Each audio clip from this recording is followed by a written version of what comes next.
Okay, let's unpack this. For centuries, Mars was, this sort of mystical red dot in the sky. Pure science fiction, really. Right, mostly imagination. But then those images started coming back from curiosity. And suddenly, wow, they were so clear, it looked like vacation photos from Nevada almost. High desert stuff. And that shift from myth to something you could almost touch, photographically at least, that really changed the whole conversation, didn't it? Completely. It made colonization feel, well, suddenly possible. Maybe even close. So for this deep dive, the source material we're looking at really centers on this pretty intense conflict. Is this big rush to Mars, this urgency we're seeing, is it our destiny, or is it maybe a huge delusion? That's the core of it, yeah. We've got sources looking at both sides, the emotional pull, the hope, but also the despair, the fear driving it all. And then, the cold, hard science, the physics, the biology, that suggests maybe it's more of a Martian mirage, as one source put it. Exactly. Our mission today is to sort of pick apart these forces. We need to understand that powerful psychological push, this idea that Earth might be doomed, making Mars the ultimate plan B. The fallback plan. The fallback. But at the same time, we have to look squarely at the non-negotiable facts, the biological hurdles, the logistical nightmares that Mars itself just, well, throws in our path. It's the ultimate gamble, isn't it? Yeah. So let's start with that fascination, the sheer scale of just getting there and operating. You mentioned curiosity, like a 1-ton forensic science lab. Yeah, and acting like a police sniffer dog, navigating the surface. It highlights the incredible dedication, the human ingenuity involved. And the team guiding it from, what, hundreds of millions of kilometers away? That's right. Tracking it daily, driving it up hills, around obstacles. It's an amazing feat of remote control. And the communication lag. That's just mind-bending. Oh, it's monumental. We're talking 18 minutes each way. 18 minutes. Minimum. So imagine the rover hits a problem. 18 minutes for the signal to reach Earth. Then the team figures out a fix, sends a command, another 18 minutes back. A 36-minute delay for just one back and forth. Wow. Exactly. You need incredible patience, incredibly careful planning. It really underscores the vastness, the difficulty. Okay, so that's the tech challenge. Yeah. But the emotional pull, it goes way beyond just science, doesn't it? Yeah. One source mentioned a private venture asking for volunteers for a one-way trip. And they got over 200,000 applications. 200,000.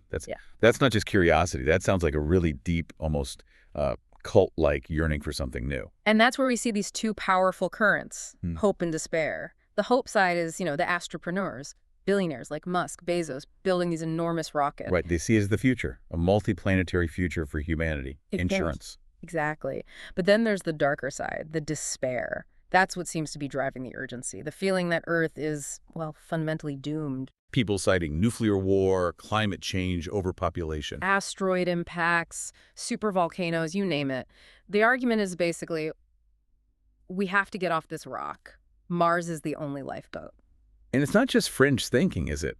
People like Stephen Hawking gave this idea real weight. They did. Hawking was quite pessimistic about our long-term survival here. He thought colonizing other planets wasn't just adventure, it was essential. A matter of survival within, the next 100, let alone the next 1,000 years. So you've got this powerful mandate, almost a destiny narrative. But then, boom, physics, reality hits back. Yeah. You said Mars is actively trying to kill us.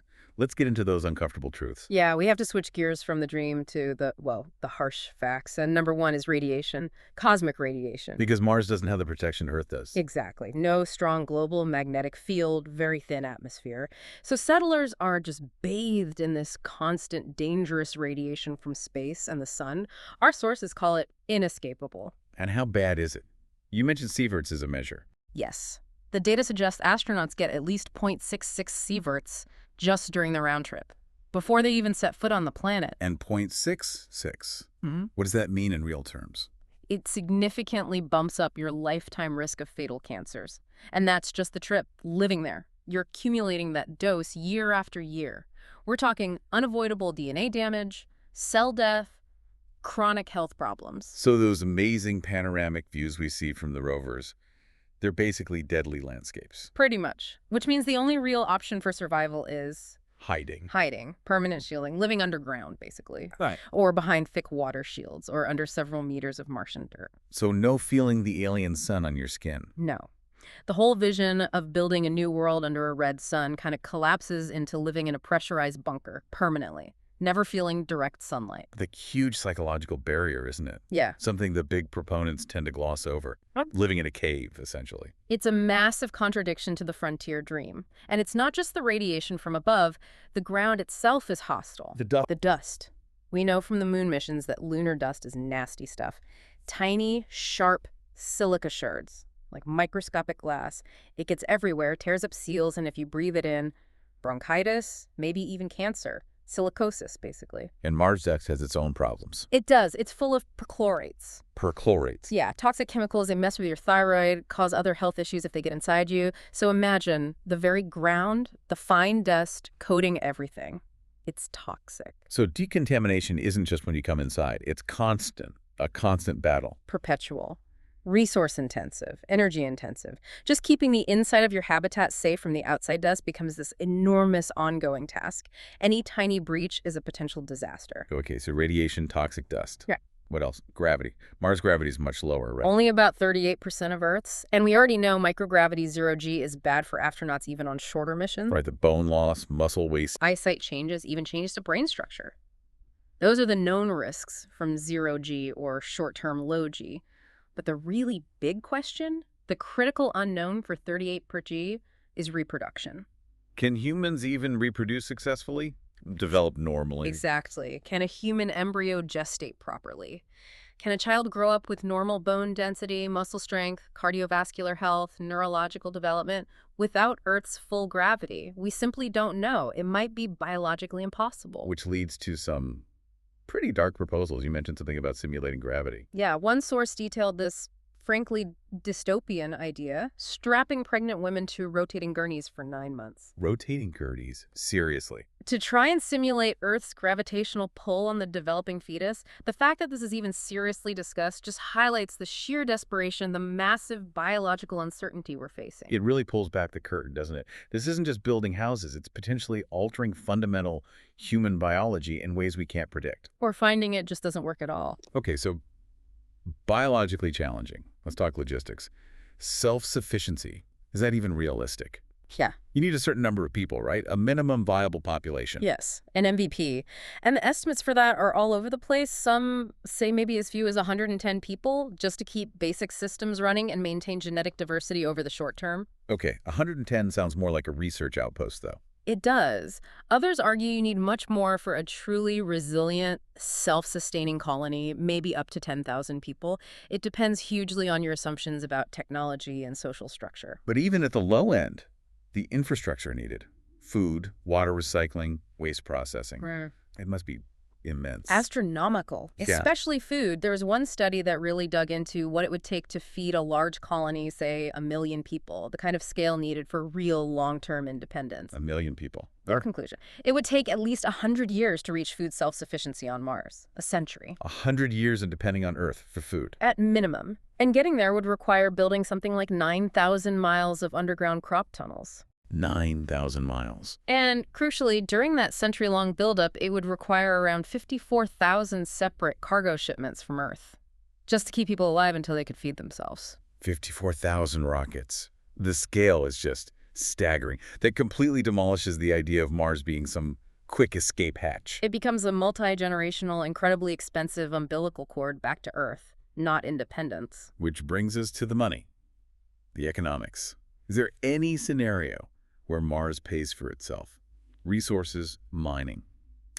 Based on everything we know now, almost certainly not. There's just nothing easily accessible on Mars that would be worth the colossal expense of digging it up, processing it, and shipping it millions of miles back to Earth. Not even water ice or rare metals. The energy cost to lift anything off Mars and send it back here is enormous. Any resource you can name, water, minerals, fuel, it's currently orders of magnitude cheaper to get it here on Earth, or maybe from near-Earth asteroids, which have much lower gravity. So no Martian gold rush. No economic case for colonization based on resource extraction, not in the foreseeable future. It's a money pit, economically speaking. Okay, so if it's not economically viable and requires total dependence on technology supplied probably by private companies, that raises governance questions, doesn't it? Especially with billionaires driving this. Huge questions.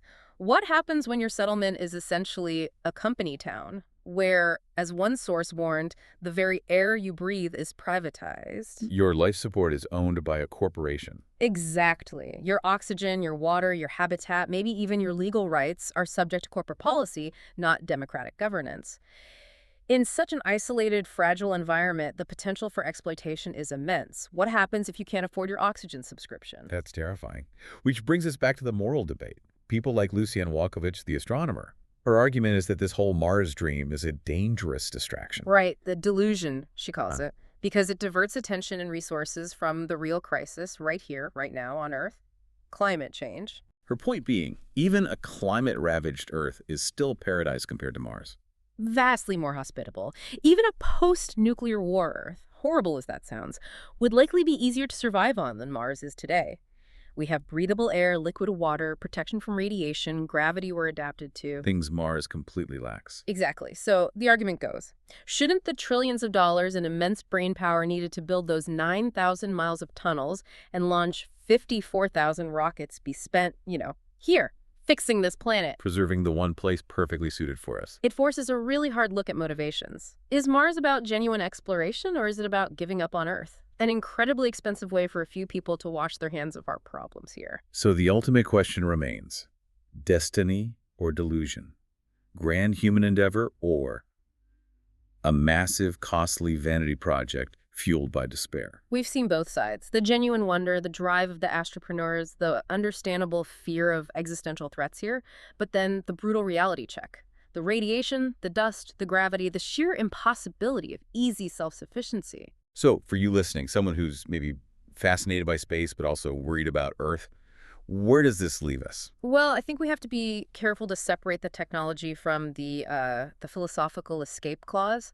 The tech developed for Mars missions, things like closed-loop life support, advanced recycling, autonomous systems, new energy sources, that stuff is valuable. We could have huge benefits back here. Absolutely. That research is worth pursuing, but we need to resist what some sources call the dangerous magical thinking, the idea that Mars is our guaranteed backup plan, an escape route, especially one maybe only available to the very wealthy. So we can explore, develop the tech, but without buying into the abandoned Earth narrative. Precisely.